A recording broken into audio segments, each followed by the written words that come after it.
Ladies and gentlemen, listen to what's about to happen on April 8th of 2024. It might have incredible implications for your life. First of all, CERN is going to be starting up their Hadron Collider to collide two atoms to produce what they're looking for called the God particle. Not only that, NASA is launching rockets into the Eclips, and they call the mission after an Egyptian serpent deity. The cicadas are coming by the billions, first time since we've seen them since 1803, covering a large swath of the United States of America. Red heifers are about to be sacrificed in Israel for the first time in thousands of years, setting the pages of prophecy on fire. There's a massive solar eclipse coming across the United States, forming an X marks the spot in southern Illinois. That's got to be prophetic. Not only that, we've got wars and rumors of wars and more that we're going to talk about in this broadcast right after this.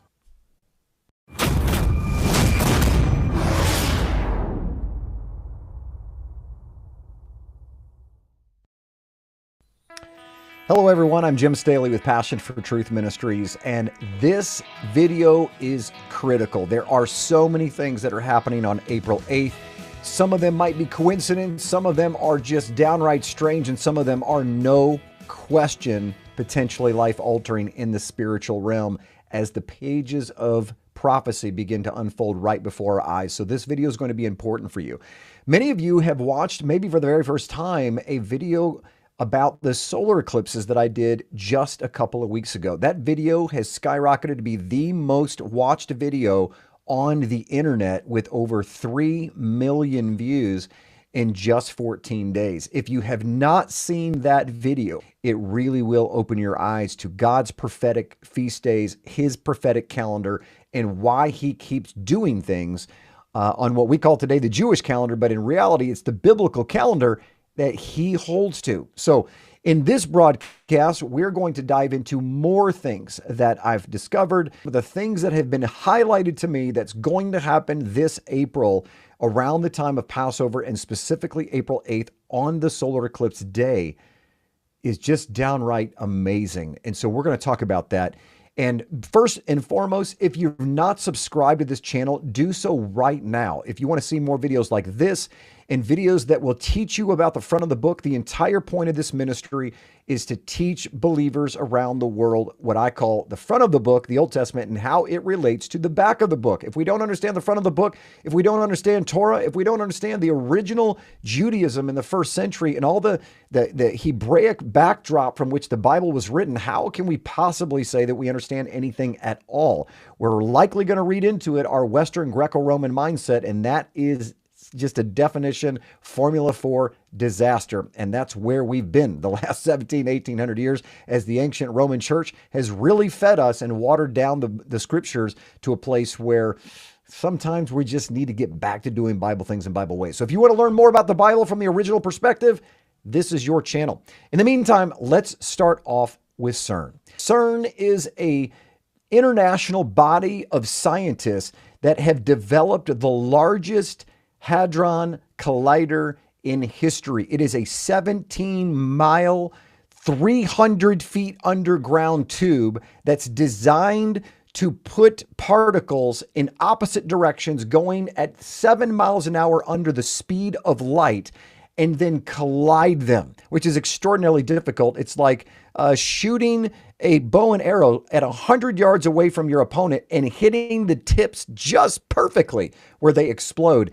That's what they're trying to do. And why are they trying to do this? Because they believe if they can get these particles to go at the speed of light and eventually come and collide with one another, then they will discover what's called the antimatter, or the dark matter of what is holding together matter to begin with. They know it's there, like gravity's there, but you can't really see it. They know it's there, but they have never been able to capture it. They call it the God particle. They want to discover what's holding this universe together. Ladies and gentlemen, it's just very simple. Open up your Bible and save billions of dollars. The Word made flesh is what's holding this entire universe together. Amen. But they want to find the God particle. And in that process, there's a lot of danger that's been speculated around this particular instrument, because this entire instrument and this practice has the potential of creating miniature black holes. Now, they say there's nothing wrong with that. It's not going to happen. And even if it is, they're microscopic and there's no problem, but they've never done it before. So how do you know that a microscopic wormhole won't pull the entire United States, or the entire world, I should say, into it, and off we go? Now, thank God we know that's not how it ends, because the Bible tells us the end from the beginning. But this is what's crazy. Number one, CERN was founded on September 29th, 1954. Now, that might not be a number that means anything to you, but as a Bible guy that goes back to the original language and understands the Hebrew calendar, the biblical calendar, and the 7 feast days of the Lord that are all about the first and second coming of the Messiah, I went back and found out that September 29th, 1954 was literally on the Feast of Trumpets. Now, that's really critical because today it's called Rosh Hashanah. It's the civil year of modern day secular Judaism. But in biblical times, this was the day that kings were inaugurated in Israel. So if a king came into his kingdom in Israel, let's say in February or November, it wouldn't matter. He wouldn't get crowned till king until on Tishrei 1, the first day of the 7th month of the biblical calendar. That's when kings were coronated. And we know that this is when King Jesus, King Yeshua, is going to be inaugurated as well. It's the times and the seasons. Genesis chapter 1, verse 14 says that he put the sun, moon, and the stars in the skies for signs and for seasons. That word signs in Hebrew literally means omens or warning. And seasons doesn't mean spring, winter, summer, fall. It literally means Moedim, the appointed feast days of the Lord. We're supposed to know when to meet with him on these days. All of these that we do every single year, for those that do this, they're wedding rehearsals, they're dress rehearsals for that great wedding banquet in the sky when he comes. We need to know these things and understand these things. Now, why is this so important? Because CERN is about to start up the Hadron Collider, ladies and gentlemen, on April 8th, on the day of the biggest solar eclipse in American history, where millions of people are flying from around the world. They are going to collide these hadron atoms, these protons, these electrons are going to be collided on this day. Now, why in the world would they choose April 8th to do this? I have no idea, but this company is creepy on every level, and I'll tell you why. Not only is CERN in CERN, Switzerland, but I want to show you this, because this is cause for, in my opinion, a cause for alarm, and here's why. If you take a look at where it's actually at, okay, a large portion of CERN is located in the territory of St. Genus Poli, probably not pronouncing that right. In Roman times, it was called Apollicum. The town and the temple were dedicated to Apollyon, the destroyer. So this is ancient Horus. This is Shiva. The town Apollyon literally is dedicated to the god of destruction, the god of chaos, the destroyer. And this entire Hadron Collider is right in the middle of Apollyon. Now, why is that so important? Because if you go to the book of Revelation, this is what we read. It says in chapter 9, verse 1, 2, and 11, to him was given the keys of the bottomless pit, and he opened the bottomless pit. And they had a king over them, which is the angel of the bottomless pit, whose name in the Hebrew tongue is Abaddon, but in the Greek tongue, his name is Apollyon. Now, you might not find that just a coincidence, but the fact that they've got this Hadron Collider, which some people, even very, very important scientists, are scared out of their mind of what is going to happen. Now, CERN will tell you on their website, we have no intention of doing anything wrong. Who has intention of blowing up the world? Who has intention of accidentally cracking open a time-space continuum and having something on the other side? Well, I believe they're not telling the full truth, the whole truth, and nothing but the truth. So take a look at this quote straight from the director of research at CERN concerning the exact purpose of this Hadron Collider. Listen to this quote. Something may come through dimensional doors at LHC, the Large Hadron Collider. And out of this door might come something, or we might send something through it.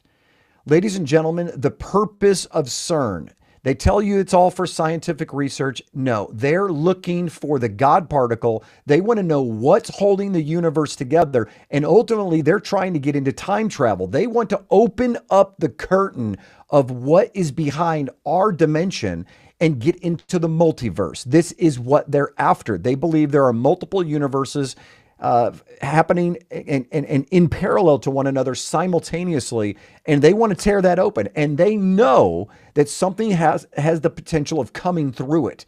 Now, we just read out of the book of Revelation that the Apollyon comes out, that the doors of the deep the gates are opened up, and crazy things come out of the deep. Could it possibly be? Would it be that much of a stretch to say that maybe we're the ones that do it?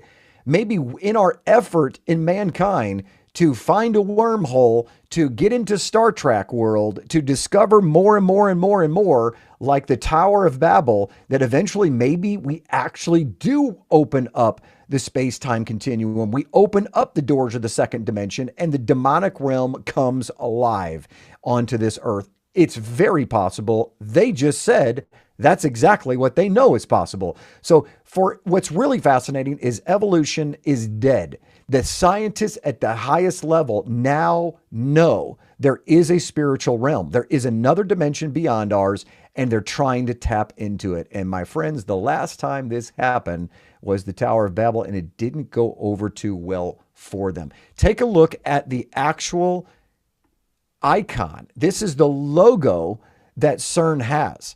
Now, a couple of things that I notice about this logo, you might have seen this on the internet, but I think it's really, really worth taking a look at. Number one, they say that this is a Hadron Collider going into circles, but to me, this looks eerily like a solar eclipse or a lunar eclipse that's happening right in front of us.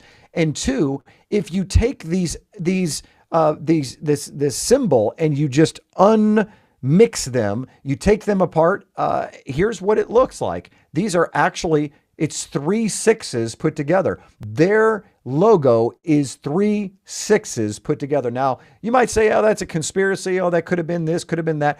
I'm here to tell you that the devil does not come out blatantly and say, oh, by the way, I'm going to use this company to represent me and bring on the Antichrist. No, he does things always subliminally. So there's always a mixture. It's a tree knowledge of good and evil. So you've got the truth, right? Which is, oh yes, they're doing this for scientific reasons. They probably have no nefarious motives whatsoever, right?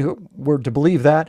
But the devil is involved in the details, and he's always hidden in plain sight. And I do believe, my personal opinion, could be wrong. Oftentimes I am. But at the end of the day, you can be the deciding factor of what you believe. But to me, trying to break open the spiritual realm and send somebody to the other side and bring something from the other side, and a company that has a logo that has 3 6s put together to make it look like sounds like something exactly what the enemy would do. And here's what's fascinating. Only company that I know of in history that's international in nature, that right outside the doors of this facility in CERN is the statue of Shiva. Now, they will tell you, oh, this was given to us by the scientific community from India. And that's true.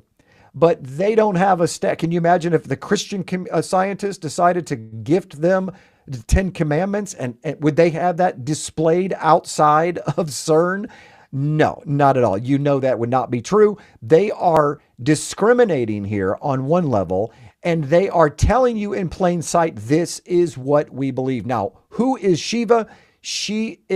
It's actually not even a she. They say it's a she, but it's actually a guy, but it's actually mixed, a guy and a girl. Sounds like a trans to me, thousands of years old, right out of the mind and the playbook of the enemy. And she is the goddess of destruction and rebirth. So her job is to destroy and then recreate. And that's exactly what Satan wants to do. He wants to destroy what God did and then recreate it in himself. And so Shiva is doing a dance with fire. Okay, we know how the end of the world ends according to the book of Revelation and the prophets. And Shiva is the god. There's so much in it. I encourage you to go look at just Shiva and all the prophetic symbolism of what that goddess looks like and what what she's doing right here represents. But this is outside of CERN. And listen to this. This is a plaque that's right next to the statue. This is what it says. Now, for those that just believe all this is just given by the Indian government, okay, if so, why is these words on this plaque? Quote, thousands of years ago, Indian artists made the image of the Lord Shiva absorbed in the dance from the copper chain. Today, in our time, all physical scientists are again using advanced technologies to create the format of cosmic dance. At present, scientists theorize of a cosmic dance actually stands on the foundation of ancient myths, religion, art, and physics. Modern physics tells us that the process of creation and cataclysm is not just linked to the beginning and end of life in the universe, but to the particles of the whole creation. In other words, ladies and gentlemen, this was quoted by a top scientist on a plaque right next to this Shiva statue that is validating that Shiva is the perfect representation of what we're doing. The particles dance on a microscopic level, and it's all connected to religion. It even says it in there that religion, art, physics, all of these things are mixed together. They're all connected. This is where string theory comes from. They believe it's all connected. So this is incredible what's happening on April 8th, and that's just one component. Well, that's what I think anyway, but you tell me what you think right now. Put "from God" in the comments if you believe the Hadron Collider is from God, or put "from the devil" if you believe that Satan is going to use this at the end of time. Let me know right now in the comments below. Ladies and gentlemen, we just, again, talked about it, so I'm not going to go into great detail. I have a 33-minute video on the solar eclipses over America from 2017 and 2024 and the prophetic significance of those and the historical crazy things of war and earthquakes that happen. And again, I'm not trying to scare anyone. My job as a watchman on the wall, as a shepherd of the people of God, as a researcher, is to let you know these are the things that are happening or about to happen. Maybe we should just keep an eye on these things. Maybe be prepared. There's nothing wrong with having extra food, extra gas in your car. As a matter of fact, state officials are now coming out across the United States and telling people, keep your kids out of school. Make sure that you have extra gas and extra food. For the first time in American history, we have a solar eclipse, and the state government is saying, hey, by the way, you might want to not keep your kids in school that day. You might want to have some extra food. Why are they telling us to have extra food and have extra gas in our car if nothing, they're not afraid of anything? When I was in school in third grade, I remember a solar eclipse. We came outside of my Catholic school. We looked at the solar eclipse. We went back in, probably had recess right after that. It was no big deal. But today, they don't want people in school. They want you to have extra food. Something is amiss. And on top of that, the National Guard is being released and instructed in all of these cities across the United States as some sort of precautionary measure. For what is the question? Is the precautionary measure? They've never done this before in history, modern history. They know something that we don't. Now, again, I'm not saying that anything is going to happen. I'm not a prophet, but what I can tell you is prophecy says that in the end days, there'll be wars, there'll be rumors of wars, and crazy things like this will happen. Earthquakes will happen. The sun and the moon will go dark. That's about to happen on April 8th. And so something might be birthed in the prophetic realm. And we'll talk more about that a little bit later. But let me show you this. NASA on April 8th, not April 9th, not April 7th, April 8th, is going to be launching 3 rockets into this solar eclipse for all kinds of research purposes. And that's fine, all dandy. But why in the world would they have to name this mission after an Egyptian god called Apep, which is the nemesis of Ra, the sun god? This is the god of destruction and chaos and darkness. So they name this mission after the god of darkness that swallows up Ra, the solar god, which is, I guess, the eclipse wink that NASA's doing. And I think it's fascinating that all of these things are happening at one time. Now, you might say, oh, it's just a coincidence, but you've got the Devil's Comet showing up on April 8th. First time in 71 years. You can go outside right now on the horizon, and if you live in the United States, and look towards the west, towards the setting sun, and you'll be able to see you should be able to see on a clear night, the comet. Now, the last time that we had a comet, ladies and gentlemen, with its two solar eclipses that formed an X over the United States was in 1811, and 3 months later was the largest continental earthquake in the history of the United States. So large it caused the Mississippi River to flow backwards, and the Liberty Bell rang on the East Coast. This is a serious, serious thing that's happening. And now we've got a Hadron Collider that's trying to collide two atoms together to form whatever they're trying to form, find the God particle, open up the space-time continuum. Could they do it on that day? They're saying between that day and by April 22nd, which happens to be Passover, they're expecting on April 22nd for the antiprotons to be introduced into the Hadron Collider. You cannot make this stuff up. It keeps happening over and over again on Passover. Nisan 1 is April 8th, which is the beginning of the Hebrew year, 14 days before Passover on the biblical calendar. Nisan 1 was when they cleansed the temple during Nehemiah's time. There's so many things that happen in the Bible on Nisan 1, and now we've got all these crazy things that are happening on Nisan 1 again. And if that's not enough, on this same day, April 8th, but 1904, Aleister Crowley, one of the most satanic occult leaders of all time in the early 1900s, said that he was contacted by a god of Egypt named Horus, which just so happens to be the sun god of Egypt. And Horus gave him very specific instructions that he told him to write down in what's called the Book of the Law. How ironic. Horus has a book of the law, and God himself in the Old Testament has the book of the law. God says, if you keep my commandments, you'll be blessed. If you don't, you'll be cursed. Well, maybe the curse is because you're keeping the book of the law of Horus, of the enemy. Whole nother discussion. But getting back here, look what Horus actually told them, what's in the book of the law. So it says this in Wikipedia. According to Crowley's later statements on April 8th, he heard a disembodied voice identifying himself as Awaz, the messenger of Horus. Okay. Crowley said that he wrote down everything the voice told him over the course of the next 3 days. And he said the book proclaimed that humanity was entering a new eon and that Crowley would serve as its prophet. It stated that a supreme moral law was to be introduced in this eon. Now look, here's the supreme moral law. You ready for this? Do what thou wilt shall be the whole of the law, and that people should learn to live in tune with their will.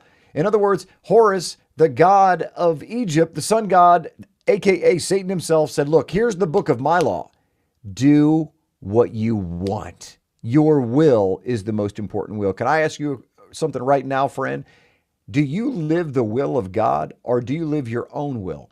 Because if you let your own mind, will, and emotions rule you, then you are keeping the book of the law of Satan. It's just that simple.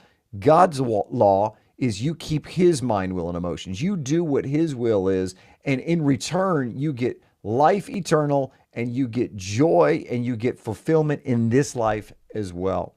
So I just thought that was incredibly fascinating that over 120 years ago now, right now, actually 120 years to the day, Aleister Crowley contacted a demon, just like what CERN is trying to do by breaking open the time continuum and having something come forward. It's not going to be God. It's not going to be an angel. It's going to be a demon. And once again, we're going to be faced and forced to deal with that reality. Wow. Oh boy, are they coming back? That's the big question. We all know the sound from a swarm or brood of cicadas. Now, for the first time in more than 200 years, two very specific broods of cicadas will be emerging at the same time in 17 states. The last time they actually came above ground at the same time was when Thomas Jefferson was president. So yes, this is next that's happening on April 8th, or the time around there, is the cicadas. Within a few days of April 8th, we don't know exactly what day they're going to come out of the ground, but the first time, listen to this, two breeds of cicadas are coming out of the ground by the billions, covering a large swath of the United States of America. just so happen to be in the Midwest, the entire middle and lower section of the United States, exactly where the X marks the spot. Okay. These cicadas are coming out of the ground. And the last time that mankind has seen these, get this, not a single person alive has seen them, 1803. So these might be all coincidences, ladies and gentlemen, but you've got things coming out of the ground, all right, that literally sound like right out of the book of Revelation. We've got the Hadron Collider firing up on April 8th, NASA launching something with a mission name after an Egyptian god. You have the Devil's Comet. You got a solar eclipse happening all at the same time. All of these things are happening, and that's not even it. You have the red heifers that are literally moments from being sacrificed in Israel. Israel gave permission to the Temple Institute to sacrifice these red heifers so that they could begin the process of doing daily sacrifices, which first they've got to build a temple, and that's going to cause all kinds of problems. But Israel found out that there was so much pushback by Hamas, by the Arabs, by the Palestinians, and that there was a threat even by Hamas saying that part of this war that they started was in part, they released a statement saying in part because of these red heifers. They do not want anything happening on that Temple Mount around the Al Mosque and the Dome of the Rock up there. That's their deal up there from their perspective. They don't want anything happening up there with their mosque and with the Dome of the Rock. And so part of the Hamas-Gaza war right now is because of that. And because the threat level went up, Israel just recently retracted their permission for the Temple Institute to sacrifice these red heifers. So they're putting it off, but it won't be for long. Right now they're in Shiloh, protected. And now you may not understand the red heifers. Maybe you're saying, what are you talking about these red heifers? The red heifer sacrifice, according to Torah, the front of the book, is necessary for Israel to begin doing sacrifices again. Now, why is that important to you as a believer today? Because Daniel chapter 9 says that the Antichrist is going to interrupt the daily sacrifice. And so that means there has to be a sacrifice. In order to be daily sacrifices, or I should say, in order for the Antichrist to interrupt the daily sacrifices, there has to be daily sacrifices to begin with.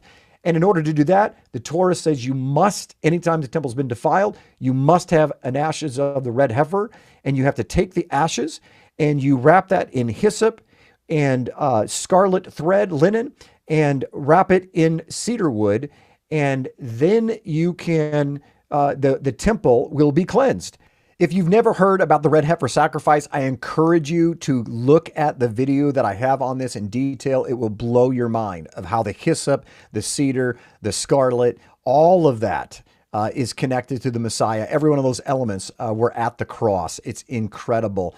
But in any case, it has to be sacrificed in order for the daily sacrifice to begin. It's about to happen for the first time in thousands of years. They're going to do that. When that happens, the beginning of the end begins. Now, we don't know how long it will be before a temple could either be built or they could do it in Shiloh, because that's currently where they're being held right now. And the first temple, the tabernacle, was in Shiloh. They could easily build a tabernacle way faster. They could build a temple, and they could sacrifice the red heifers there. They could do the sacrifices every day there, the daily sacrifices. So we don't know what's in their mind. But I'm telling you, crazy things are happening on April 8th, and around Passover this year is a very special time. There's one more thing. There are 5 planets, my friends, aligning on April 8th. Along with everything else, you've got 5 planets aligning. We have Earth will be in alignment with Venus, Neptune, Saturn, and Mars. Now, I don't know the significance of all that. There's a lot of people smarter than I am that will go into the prophetic detail and the symbolism of each one of those planets. But I can tell you it rarely happens in Earth history. And so when 5 planets line up, okay, out of 8, on a solar eclipse on Nisan 1 with the Devil's Comet, hasn't been around in 71 years, right? with cicadas that haven't been out since 1803, just a few short years before the War of 1812 and the biggest earthquake in the continental United States history, along with red heifers being sacrificed, a hadron collider that is fixing to open up the time-space continuum, and all of this is happening on the same day? Now, I am the last conspiracy theory that's out there. I don't even hardly do videos like this because I'm a deep dive Bible teacher. It's what I do. I teach people how to live the Word of God from its original ancient perspective, removing itself from all the traditions and doctrines of men of the Roman Church and the red-headed stepchild of the Catholic Church, the Protestant movement, and really get back to doing Bible things in Bible ways and let God infuse the power of God into your life, into your family by doing those things. Going out on a limb like this and getting into current events is not something that I normally do, but I believe so strongly that the coincidences here just mathematically don't line up. It's worth us taking a look at. And so as we close this broadcast, I want you to take the position of not mocking all of the coincidences, but be a wise leader. Just to be safe, we should take a look at these things and alter whatever we're doing just in case. And again, I am not saying that anything is going to happen, but what I am believing is something is going to happen in the prophetic realm, because anytime that you see solar eclipses like this, anytime you see these kind of patterns happening, normally we never see anything on the day, but we will see things begin to manifest in the earth realm. Just like you don't see a baby formed on the day that it's conceived. No one even has a clue for months. Then all of a sudden something begins to happen. The mom begins to get sick. The abdomen begins to swell a little bit. And pretty soon they take a test and realize, oh, something did happen months ago. God spoke to me last fall 2023 and said 2024, I'm going to begin the process of birthing something in the earth realm. I didn't know what it was. I still don't know exactly what it is, but I can tell you that we need to be watchmen. We need to be careful. We need to be prayed up, and we need to be ready. For 2,000 years, or 1,700 and something to be exact, we have been lazy. We have been doing Roman things. We've been doing traditional things and traditional holidays. We don't even know anything about the feast days of the Lord. Shame on us. The entire Bible timeline, first and second coming of Christ, is written all inside of the feast days of the Lord. Even Paul says that we should keep the feast of Passover, but do so with sincerity and truth. So anyway, ladies and gentlemen, I'm Jim Staley with Passion for Truth Ministries. Please, if you like this video, comment below. Tell me what you think about any of these things. Subscribe to our channel, and more importantly, share this with everyone that you know. I do believe time is short. Is it going to happen in our lifetime that we see that white horse? I absolutely believe so. Do I believe it's going to happen this year or tomorrow? Absolutely not. But these events are building, and we need to keep an eye on them because it's going to happen at some point. Well, my friends, thank you for taking the time to spend with me in this broadcast. I'm Jim Staley with Passion for Truth Ministries, and I will see you in the next video.